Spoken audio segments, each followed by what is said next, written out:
الحمد للہ رب العالمین والعاقبۃ للمتقین والصلاة والسلام علی سید المرسلین اما بعد فاعوذ باللہ من الشیطان الرجیم بسم اللہ الرحمن الرحیم قال اللہ تعالی فی القرآن المجید والفرقان الحمید وَيُطْعِمُونَ الطَّعَامَ عَلَى حُبِّهِ مِسْكِينًا وَيَتِيمًا وَأَسِيرًا صدق اللہ تعالی مولانا العظیم وبلغنا رسولہ النبی الامین الکریم ونحن علی ذلک لمن الشاہدین والشاکرین والحمد للہ رب العالمین مولایا صلی وسلم دائما ابدا علی حبیبک خیر الخلق کلہم والحبیب الذی ترجى شفاعته لكل هول من الاحوال مقتحم محمد سید الکونین والثقلین والفریقین من عرب ومن عجم یا صاحب الجمال ویا سید البشر من وجهک المنیر لقد نور القمر لا يمكن الثناء كما كان حقه بعد از خدا بزرگ توئی قصہ مختصر۔ حمد و صلات کے بعد رب العالمین کا شکر ادا کرتے ہیں کہ اللہ تعالیٰ نے ہمیں اپنے گھر میں حاضری کی سعادت بخشی، اور درود و سلام ہوں اللہ کے آخری نبی محمد عربی صلی اللہ تعالیٰ علیہ وآلہ وسلم کی ذات مقدسہ مطہرہ پر، اور آپ کی آل، آپ کے اصحاب، آپ کی ازواج، آپ کے اہل بیت، آپ کے صحابہ، تابعین، تبع تابعین، امت کے اولیاء کاملین، علماء راسخین، مجتہدین، مفسرین، محدثین پر اللہ کی رحمتیں اور عنایتیں ہوں۔ تمام مومنین و مومنات، مسلمین و مسلمات، اور ہم جتنے حاضر ہیں جن کے جو رشتہ دار اور بالخصوص اگر والدین یا ان میں سے کوئی دنیا سے رخصت ہو گیا تو اللہ رب العالمین ان پر اپنی رحمتوں کا نزول فرمائے۔ آج 11 رجب المرجب 1444 ہجری، 3 فروری سن 2023، اور اس مسجد میں الحمدللہ آج میں 7واں جمعۃ المبارک کا خطاب عرض کر رہا ہوں۔ اولاً حضور صلی اللہ علیہ وآلہ وسلم پر درود شریف کی فضیلت روایتوں میں آتا ہے کہ ایک بار ایک فقیر، مسکین، غریب ہاتھ پھیلاتا کچھ کافروں کے پاس سے گزرا، اس نے مانگا، اور انہوں نے ازراہ مذاق، ازراہ تمسخر، حضرت علی رضی اللہ تعالیٰ عنہ قریبی جلوہ فرما تھے، کہا جاؤ اس سے مانگو، اور وہ فقیر مسکین گیا، حضرت علی رضی اللہ تعالیٰ عنہ سے اپنی عرض گوش گزار کی۔ حضرت علی کرم اللہ تعالیٰ وجہہ الکریم نے اسے کہا کہ نیچے سے مٹی مٹھی میں بھر لو۔ خلاصہ یہ کہ اس نے مٹی اٹھائی، یا بعض اس نے کچھ پتھر، چھوٹے چھوٹے کنکر ہاتھ میں اٹھائے اور مٹھی بند کر لی۔ حضرت علی رضی اللہ تعالی عنہ نے کچھ پڑھ کر اس کی مٹھی پر پھونکا اور فرمایا جاؤ ان کافروں کے سامنے جا کر کھولنا۔ کہتے ہیں کہ جب وہ مسکین، فقیر، غریب کافروں کے سامنے گیا، اس نے جا کر مٹھی کھولی، کافر بھی اور خود وہ فقیر بھی حیران رہ گیا کہ اس کی مٹھی میں پتھر نہیں بلکہ سونے کی ڈلیاں بنی ہوئی تھیں۔ سبحان اللہ۔ کتابوں میں آتا ہے کہ حضرت علی کرم اللہ تعالی وجہہ الکریم نے کیا پڑھا تھا، جب پوچھا گیا تو آپ نے فرمایا اور کچھ نہیں، اپنے آقا و مولا محمد عربی صلی اللہ تعالی علیہ وآلہ وسلم پر درود شریف پڑھ کر پھونکا تھا، یہ اس کی برکت ظاہر ہوئی۔ معلوم ہوا کہ جب آپ صلی اللہ علیہ وآلہ وسلم پر درود شریف پڑھا جائے اور سچے دل سے پڑھا جائے، اور پھر وہ زبان بھی زبان علی ہو، یہ بھی نقطہ ہے۔ بسا اوقات کارتوس کسی کام کا نہیں جب تک بندوق کام کی نہ ہو۔ ہم بھی قرآن تو پڑھتے ہیں، ہم بھی بہت سے وظائف پڑھتے ہیں، درود شریف پڑھتے ہیں، دعائیں کرتے ہیں، نمازیں پڑھتے ہیں، لیکن اس میں وہ تاثیر نہیں آتی۔ دراصل اس زبان، جس زبان سے وہ نکلتا ہے، وہ ادا ہوتا ہے، وہ تاثیر اثر اس زبان کی وجہ سے بھی پیدا ہوتی ہے. کیونکہ ایک روایت میں یہ بھی آتا ہے کسی ولی کے بارے میں کہ جب وہ ان کے پاس کوئی فقیر مسکین آیا اور اس نے کہا کہ میں محتاج ہوں کچھ کیجئے، تو آپ نے اسی طرح کچھ منگوایا مٹی اور کچھ پڑھ کر پھونکا اور اس سے کہا کہ جا کر گھر کھولنا. جا کر دیکھا تو وہ مٹی تھی اور جو سونا بنی ہوئی تھی. پھر آ کر پوچھنے لگا کہ حضور کیا پڑھا تھا؟ آپ نے فرمایا میں نے تو سورہ اخلاص پڑھی تھی. وہ گیا اور گھر جا کر اس نے بیوی کو بھی ساتھ بٹھا لیا اور خود بھی سورہ اخلاص پڑھ تھک گیا، لیکن مٹی تو مٹی رہی. پھر پریشان ہو کر آیا، کہنے لگا حضور میرا تو دم نکل گیا پڑھ کر سورہ اخلاص اور میرا تو کام نہیں بنا. تو آپ نے فرمایا کہ بھائی سورہ اخلاص تو پڑھ لی، لیکن یہ داتا حجویری اور بعض روایتوں کے مطابق روایتوں میں آتا ہے کہ وہ اللہ کے ولی جن کے ناموں میں سے پاک پتن داتا گنج شکر رحمۃ اللہ تعالیٰ علیہ فرمایا کہ تم نے قرآن تو پڑھ لیا ہے لیکن فرید جیسی زبان کہاں سے لے کر آؤ گے؟ تو وہ تاثیر بھی ضروری ہے جو اللہ کے کلام میں کسی پڑھنے والے کے عمل کی وجہ سے آتی ہے.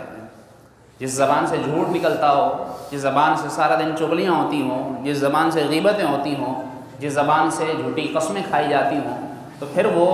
کچھ بھی کر لے. آپ دیکھیے نا، ہمارے محلوں میں، ہماری مساجد میں یہ عام رواج ہے، کہا جاتا ہے کہ جی آپ دعا کیجیے گا. امام صاحب سے کہتے ہیں آپ دعا کروائیں. وہ اسی حسن ظن کے پیش نظر کہ چلے یہ نیک آدمی ہے، نمازیں پڑھتا ہے، پڑھاتا ہے، قرآن پڑھتا ہے، سنتا ہے، سناتا ہے، تو یہ نیک عمل کی برکت سے اللہ تعالیٰ اس کی دعا قبول کرے. ورنہ مسلمان تو میں بھی اور دعا کروانے والا بھی، مسلمان تو امام بھی اور مقتدی بھی، مسلمان تو کسی بھی جگہ رہنے والا بھی، لیکن دراصل یہ حسن ظن ہوتا ہے کہ اللہ تبارک و تعالیٰ کا نیک بندہ ہے، زبان گناہوں سے بچی رہتی ہے تو اللہ تعالیٰ اس کے عمل میں برکت بھی عطا فرما دیتا ہے. تو اس لیے ہمیں یہ تاثیر پیدا کرنے کے لیے اپنی زبان کو گناہوں سے بھی محفوظ رکھنا چاہیے. کوشش کیجئے کہ کثرت سے درود و سلام پڑھتے رہیے. حضرت علی کرم اللہ تعالی وجہہ الکریم کا میں نے ذکر کیا. 13 رجب المرجب آپ کا یوم پیدائش ہے. آج انہی کے فضائل سے متعلق گفتگو آپ کے گوش گزار کر رہا ہوں کہ صحابہ کرام علیہم الرضوان میں سے کتنے صحابہ ایسے گزرے کہ جنہوں نے اپنا گھر بار قربان کیا، کتنے ایسے گزرے جنہوں نے مال قربان کیا، کتنے ایسے گزرے کہ جنہوں نے اپنے وطن کی قربانی دی، اپنے جائے اقامت کو چھوڑ دیا، حضور علیہ السلام کی دین کی خاطر ہجرت کی اور حتیٰ کہ اولادیں قربان کی، یہاں تک کہ سب کچھ قربان کر دینے کے بعد اپنی جان بھی حضور علیہ السلام کے دین پر قربان کی. بہت سارے صحابہ کی ایسی رودادیں، ایسے سنہری واقعات کتابوں میں، احادیث میں بھرے پڑے ہیں کہ جنہیں پڑھنے کے بعد ایمان تازہ ہو جاتا ہے. لیکن چونکہ موضوع سیدنا علی کرم اللہ تعالی وجہہ الکریم ہے کہ جن کے متعلق رسول اللہ صلی اللہ تعالیٰ علیہ وآلہ وسلم نے کتنے فضائل بیان فرمائے، اور آپ صلی اللہ تعالیٰ علیہ وآلہ وسلم نے آپ کو شیر خدا، اسد اللہ کا شیر، یہ لقب عطا فرمایا. آپ صلی اللہ تعالیٰ علیہ وآلہ وسلم نے آپ ہی کے بارے میں فرمایا کہ جب خیبر کے دن آپ نے جب 2-3 دن حملہ ہو جانے کرنے کے باوجود جب ایک دن یہ رات فرما دیا کہ صبح میں اسے جھنڈا دوں گا کہ جس کے ہاتھ پر اللہ رب العالمین خیبر کو فتح عطا فرمائے گا، اور پھر یہ لقب عطا فرمایا کہ اس کی شان یہ ہوگی کہ وہ اللہ سے محبت کرتا ہے اور اللہ کے رسول سے محبت کرتا ہے، اور ایک طرف سے محبت نہیں بلکہ دوسری طرف سے بھی محبت ہے، اور وہ یہ کہ اللہ اور اس کے رسول بھی اس سے محبت فرماتے ہیں. یہ بڑی بات ہے کہ ایک تو ہے ہم اللہ اور رسول سے محبت کریں، اس سے بڑی بات یہ ہے کہ اللہ اور رسول ہم سے محبت کریں. تو فرمایا علی کا یہ مقام ہے کہ وہ تو محب ہے ہی، ادھر اللہ اور اس کا رسول بھی اس سے محبت کرتے ہیں. اس کی شان یہ ہے کہ وہ سادات کے والد ہیں، جہاں تمام ولایتوں کی آ کر انتہا ہو جاتی ہے، جو ظاہر و باطن کے عالم ہیں، جو دین کے سب سے بڑے مبلغ رہے اور ایسے فیصلے کیے کہ جن کے روشن فیصلے آج تک سنہری واقعات کی صورت میں موجود ہیں. وہ ایسے ہیں کہ جن کا خدا و رسول پر پختہ یقین ہے، وہ متقیوں کے پیشواں ہیں، وہ وعدہ نبھانے والے ہیں، وہ دشمن کو پچھاڑ کر رکھ دینے والے ہیں، اور وہ ایسے ہیں جو ڈٹ کر مقابلہ کرنے والے ہیں. وہ علی کہ جو بن مانگے دینے والے سخاوت کرنے والے ہیں، حیدر کرار، جن کو مشکل کشا، جن کو مرتضیٰ، جن کو ابو الحسن، اور جن کو رسول اللہ صلی اللہ علیہ وآلہ وسلم نے ابو تراب کا لقب عطا فرمایا۔ یہ وہ علی کرم اللہ تعالیٰ وجہہ الکریم جن کے فضائل کو آپ صلی اللہ تعالیٰ علیہ وآلہ وسلم نے خوب بیان کیا۔ جب آپ کی پیدائش ہوئی، روایتوں میں آتا ہے کہ آپ کا یہ بھی ایک طرہ امتیاز ہے کہ آپ کو عین کعبہ میں اللہ رب العالمین نے مولود عطا فرمایا۔ آپ کی پیدائش عین کعبہ میں ہوئی، اور اس کے اوپر علماء نے بڑے اقوال ذکر کیے۔ جب آپ صلی اللہ علیہ وآلہ وسلم کی عمر 30 سال تھی، ابھی اعلان نبوت نہیں کیا تھا، اس وقت حضرت علی کی پیدائش ہوئی۔ حضرت علی کرم اللہ تعالیٰ وجہہ الکریم کے لعاب کے منہ میں آپ صلی اللہ علیہ وآلہ وسلم نے اپنا لعاب ڈالا، اور آپ کا نام آپ کے والد نے علی، والدہ نے حیدر، چونکہ والدہ کا نام تھا فاطمہ بنت اسد، تو آپ نے یعنی آپ کی والدہ نے حضرت علی کرم اللہ تعالیٰ وجہہ الکریم کے نانا کے نام اسد، جن کا مطلب ہے شیر، ان کی مناسبت سے آپ کا نام حیدر یعنی اسد رکھا، جس کی وجہ سے آپ کو حیدر کرار کا لقب عطا فرمایا۔ اور یہ ظہور کب ہوا کہ جب خیبر کے ہی موقع پر حضرت علی رضی اللہ تعالیٰ عنہ نے، جب عمر بن عبدود، کتابوں میں آتا ہے کہ وہ 1000 آدمیوں کا اکیلا مقابلہ کیا کرتا تھا، اور جب وہ مقابلے میں اترا اور اس نے جب مبارز طلب کیا تو ادھر سے حضرت علی کرم اللہ تعالیٰ وجہہ الکریم اس کے سامنے گئے، اور سامنے جانے کے بعد جب اس نے کہا کہ تم میرے سامنے آئے ہو قریش سے میرے مد مقابل کا، میری ٹکر کا بھیجو، میں نہیں چاہتا کہ میں تجھے قتل کروں، تو آپ نے جواب میں ارشاد فرمایا تھا تو نہیں چاہتا لیکن میں چاہتا ہوں کہ میں تجھے ماروں۔ اور پھر جب اسے یہ بات لگی تو اس نے کہا کہ تم کون ہو؟ تو اس نے کہا میں وہ ہوں جس کی ماں نے، جس کا نام حیدر کرار کہ بار بار پلٹ پلٹ کر حملہ کرنے والا شیر رکھا ہے، یہ میرا لقب میری ماں نے مجھے دیا ہے۔ اور کتابوں میں آتا ہے کہ جب اس عمر بن عبدود نے اپنا وار کیا، وہ گھوڑے پر سوار تھا، کتابوں میں آتا ہے جب اس نے وار کیا تو آپ نے ڈھال پر روکا، اور پہلا ہی وار ڈھال پر روکنے کے بعد جب دوسرا وار کیا آپ کی طرف سے تو فرمایا ایسا وار تھا، اس نے خود پہنا ہوا تھا لوہے کا ہیلمٹ، فرماتے ہیں کہ جب آپ کی تلوار کی ضرب اس پر لگی ایسا تیز دھار وار تھا کہ اس کے اس خود کو چیرتا ہوا، سر کو چیرتا ہوا، جسم کو چیرتا ہوا، اور بعض روایتوں کے مطابق اس کے جانور جس گھوڑے پر سوار تھا اسے چیرتا ہوا 2 ٹکڑے میں اس کو کر کے رکھ دیا، اور وہ تڑپتا ہوا زمین پر گرا، اور آپ نے فرمایا کہ دیکھ یہ ہے علی حیدر جو اسد اللہ ہے، اس کی تلوار کی طاقت کا عالم، جس کی طاقت کا عالم یہ تھا کہ حیدر کرار نے خیبر میں وہ دروازہ جس کو کھولنے کے لیے 40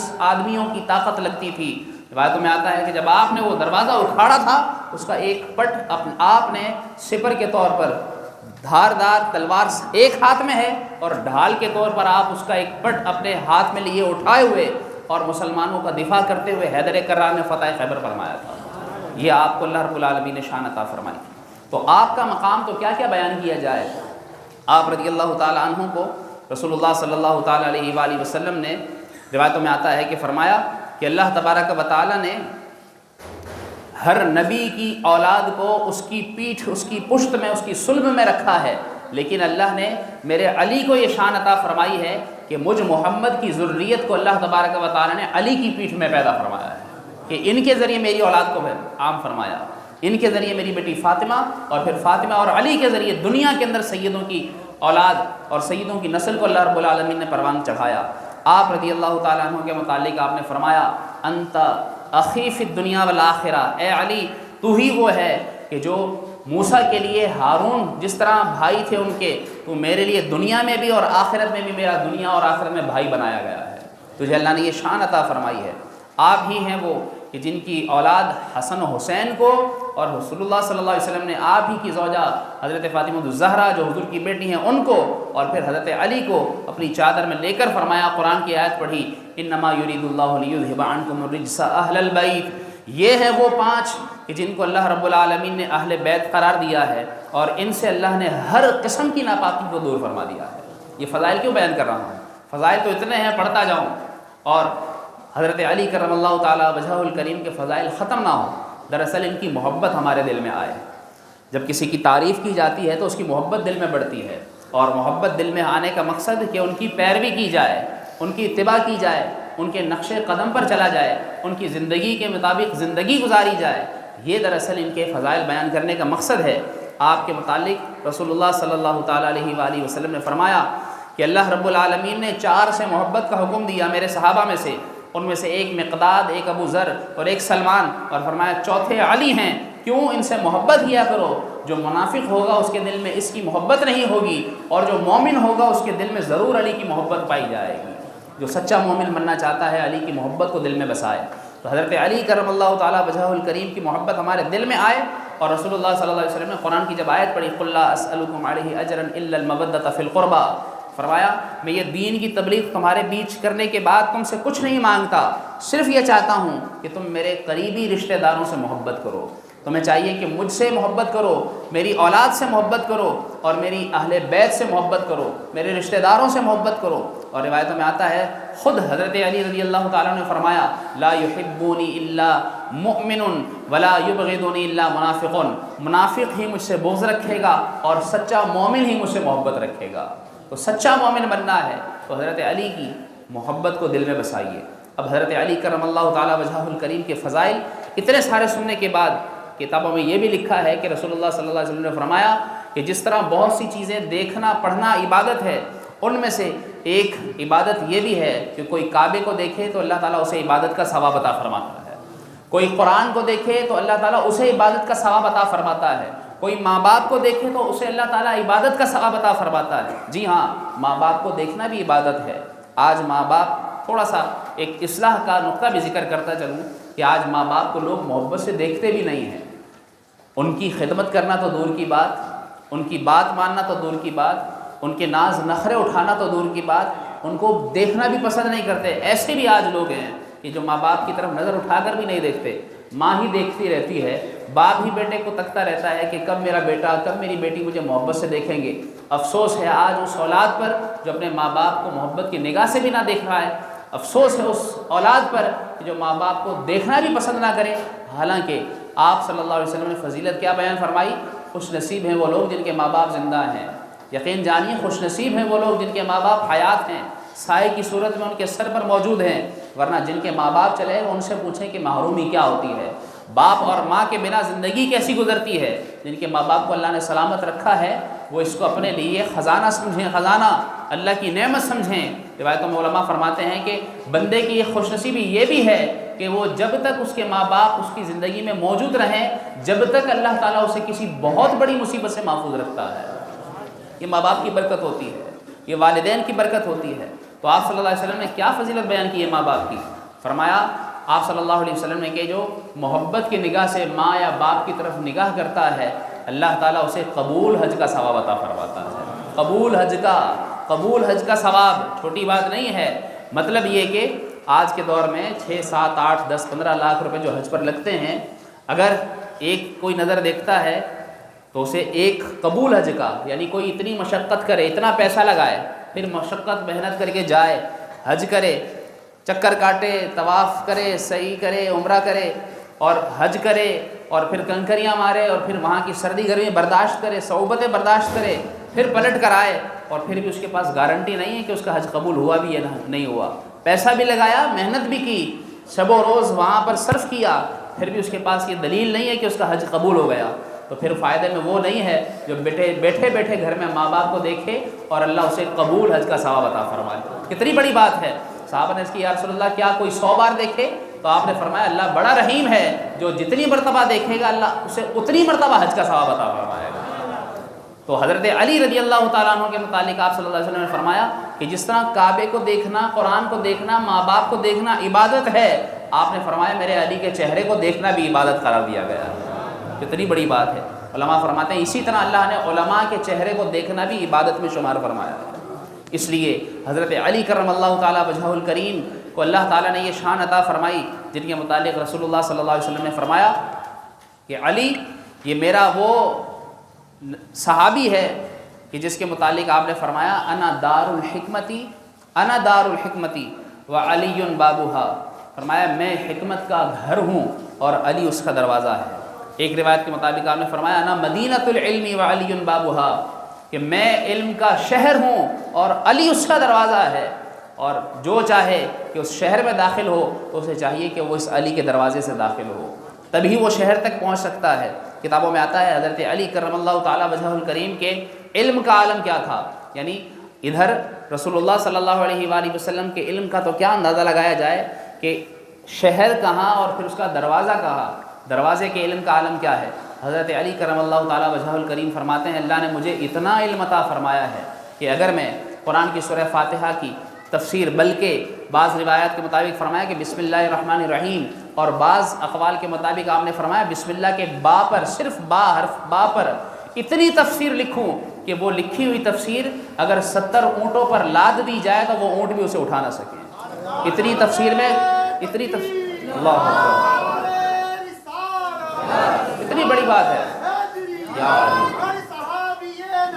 جنتی جنتی، کتنی بڑی بات ہے کہ با پر اتنی تفسیر لکھوں سے 70 اونٹ نہ اٹھا سکیں۔ آپ فرماتے ہیں کہ اللہ نے مجھے اتنا علم عطا فرمایا ہے کہ اگر میری جوتی کا تسمہ بھی گم ہو جائے تو اللہ نے اتنا علم دیا ہے کہ میں اسے قرآن کے ذریعے ڈھونڈ لیتا ہوں۔ اللہ نے مجھے اتنا علم عطا فرمایا ہے، حضرت علی فرماتے ہیں کہ اللہ نے جتنی آیتیں قرآن میں اتاری ہیں سب کے بارے میں جانتا ہوں کون سی آیت کس کے بارے میں اتری ہے۔ فرماتے ہیں یہ بھی جانتا ہوں کون سی آیت دن میں اتری، کون سی رات میں اتری، کون سی پہاڑ پر اتری، کون سی میدان میں اتری۔ اللہ نے مجھے یہ بھی علم عطا فرمایا ہے کہ جو آپ صلی اللہ علیہ وسلم کی بارگاہ میں جب میں حاضر ہوتا تھا، اس لیے کثرت سے میں نے روایتیں حضور سے کی کہ جب میں آپ سے سوال کرتا تھا تو میرے آقا مجھے جواب دیا کرتے تھے، اور جب میں چپ ہو جایا کرتا تھا تو خود میرے آقا مجھ سے باتیں کیا کرتے تھے، خود میرے آقا مجھ سے کلام فرمایا کرتے تھے۔ یہ حضرت علی کرم اللہ تعالیٰ وجہہ الکریم کا علم ہے۔ آپ صلی اللہ علیہ وسلم نے فرمایا کہ علی قرآن کے ساتھ اور قرآن علی کے ساتھ جمع ہے، جب حشر میں آئیں گے تو قرآن علی کی گواہی دے گا۔ یہ حضرت علی کرم اللہ تعالیٰ وجہہ الکریم کا مقام ہے۔ روایتوں میں آتا ہے کہ جب آپ رضی اللہ تعالیٰ عنہ نے غریبوں، مسکینوں، یتیموں مسکینوں کو کھانا کھلایا، اور جب وہ آیت نازل ہوئی، کیا تھا وہ کہ جب آپ رضی اللہ تعالیٰ عنہ نے اور حضرت فاطمہ الزہرا رضی اللہ تعالیٰ عنہ نے روزہ رکھا اور آپ کے بچوں نے روزہ رکھا، یہ آیت قرآن کی جو میں نے پڑھی، وَيُطْعِمُونَ الطَّعَامَ عَلَىٰ حُبِّهِ مِسْكِينًا وَيَتِيمًا وَأَسِيرًا، فرمایا کہ جب ان اہل بیت حضرت علی، حضرت فاطمہ، حضرت حسن و حسین انہوں نے روزہ رکھا، افطار کا وقت ہوا، کھانا افطار کے لیے سامنے پیش ہے، اور پھر دروازے پر صدا آ جاتی ہے کہ اللہ کے نام پر کچھ دیجئے، جو سامنے افطار کے لیے رکھا ہے اسے دے دیتے ہیں۔ چاروں پانی پر روزہ افطار کرتے ہیں، پھر اگلے دن روزہ رکھا ہے اور پھر افطار کا وقت ہے، پھر سائل کی صدا آتی ہے اللہ کے نام پر کچھ دیا جائے، پھر دے دیتے ہیں۔ تیسرا دن آتا ہے، پھر روزہ رکھا ہوا ہوتا ہے، اسی طرح افطار کے وقت اٹھا کر دے دیتے ہیں، اور پھر جب اگلے دن رسول اللہ صلی اللہ علیہ وسلم کی بارگاہ میں حاضر ہوتے ہیں تو حضرت جبریل آیت لے کر نازل ہوتے ہیں، اور آپ صلی اللہ علیہ وسلم بیان فرماتے ہیں کہ علی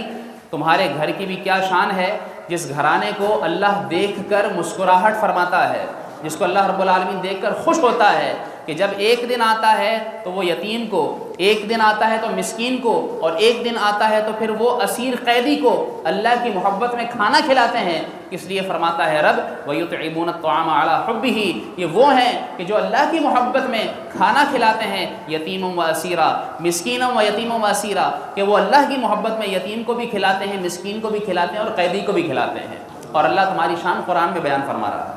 تو یہ حضرت علی کرم اللہ تعالیٰ وجہہ کا مقام ہے۔ آپ رضی اللہ تعالیٰ عنہ کو اللہ نے یہ شان عطا فرمائی ہے، یہ مقام عطا فرمایا ہے، تو ہماری محبت علی کا تقاضا کیا ہونا چاہیے کہ جیسے ان کے متعلق ہم نے سنا کہ قرآن سے اتنی محبت ہے، قرآن کی ہر آیت کا علم رکھتے ہیں، ہمیں قرآن کی آیتوں کا کتنا علم ہے، قرآن کی ہر آیت کے بارے میں جانتے ہیں، کب اتری، کہاں اتری، کس کے بارے میں اتری، اور ہم کتنا جانتے ہیں کہ قرآن کی کون سی آیت کا ہمیں معلوم ہے۔ تو ہمیں یہ محبت علی اور آپ رضی اللہ تعالیٰ عنہ کے علمی مقام کا ہم سے یہ تقاضا ہے کہ ہم آپ سے محبت بھی کریں اور آپ کی پیروی بھی کریں، ساتھ ساتھ آپ کی اتباع بھی کریں۔ آپ نے جس طرح قرآن پڑھا، روایتوں میں آتا ہے حضرت علی کرم اللہ تعالیٰ وجہہ الکریم کثرت سے قرآن کی تلاوت فرمایا کرتے تھے، کثرت سے۔ ہم قرآن کی کتنی تلاوت کرتے ہیں؟ ہمیں تو قرآن سکھانے کے لیے بلایا جاتا ہے، ہمارے پاس وقت نہیں ہوتا، ہمیں قرآن پڑھانے کے لیے بلایا جاتا ہے، ہمارے پاس وقت نہیں ہوتا۔ آپ کی مسجد میں عشاء کی نماز کے بعد بڑی عمر کے بھائیوں کو، نمازی بھائیوں کو قرآن پڑھایا جاتا ہے، جو پڑھنا چاہتا ہے، دہرانا چاہتا ہے، سنانا چاہتا ہے، درست کرنا چاہتا ہے، آئے قرآن سنائے۔ روزانہ نماز فجر کے بعد ایک آیت کی تفسیر، اس کا شان نزول، اس کے بارے میں بتایا جاتا ہے کہ یہ اس بارے میں ہے، اس میں یہ فرمایا گیا ہے، اس میں ہمارے لیے یہ درس ہے، یہ بتایا جاتا ہے۔ نماز فجر کی پابندی کیجیے، نماز عشاء کے بعد قرآن پڑھنے کے لیے تشریف لائیے، اور جہاں آپ کو موقع ملے قرآن سمجھنے کا موقع ضائع نہ کیجیے، بلکہ اللہ کے قرآن کی خدمت کیجیے۔ یہ اللہ کا دین ہمیں ان صحابہ کے ذریعے پہنچا، اور ان صحابہ کی محبت ہی ہم سے یہ تقاضا کرتی ہے کہ ہم اللہ کے دین کی جیسے جہاں ممکن ہو، جتنی ممکن ہو، ہم خدمت کرنے کی کوشش کریں۔ اللہ تعالی ہم سب کو حضرت علی کرم اللہ تعالی وجہہ الکریم کی سچی محبت عطا فرمائے، اور آپ کی سچی اتباع کرنے اور آپ کی اتباع میں آپ کی پیروی کرتے ہوئے اللہ کے دین کی خدمت کرنا نصیب فرمائے۔ آمین بجاہ النبی الامین صلی اللہ علیہ وسلم۔ سنت ادا۔